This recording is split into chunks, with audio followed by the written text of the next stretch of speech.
Senin waktu Washington, Mahkamah Agung Amerika Serikat melarang diskriminasi bagi warga LGBT di tempat kerja. Putusan ini cukup mengejutkan, mengingat formasi Hakim Agung AS saat ini cenderung konservatif. 6 dari total 9 Hakim Agung mendukung putusan ini, dengan memo yang ditulis oleh Neil Gorsuch, hakim berhaluan konservatif yang dipilih oleh Presiden Donald Trump.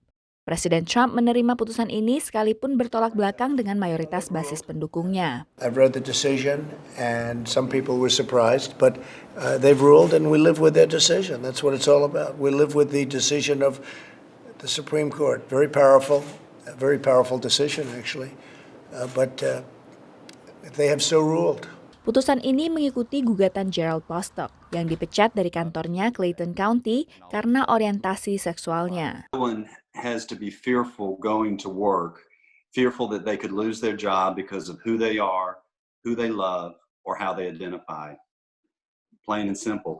Homophobia is wrong, and discrimination of any type, but in this particular case, workplace discrimination, is just unacceptable.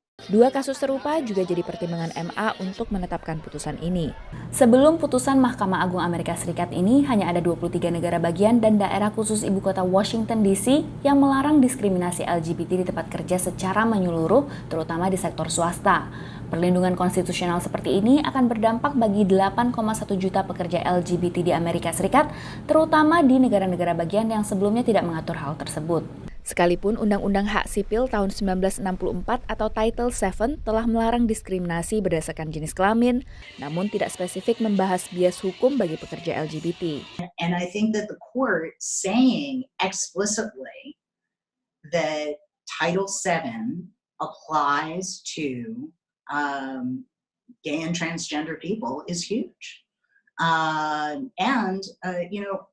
I don't want it to be lost, though. Even though this is a huge victory, we still need explicit protections codified into law. Putusan hukum yang spesifik seperti ini jadi tonggak baru dalam memandang kesetaraan hak sipil di Amerika.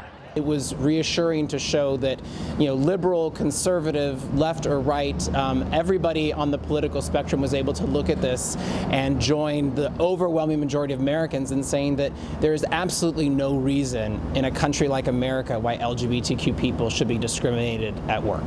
Hak LGBT kerap jadi medan perang politis di AS.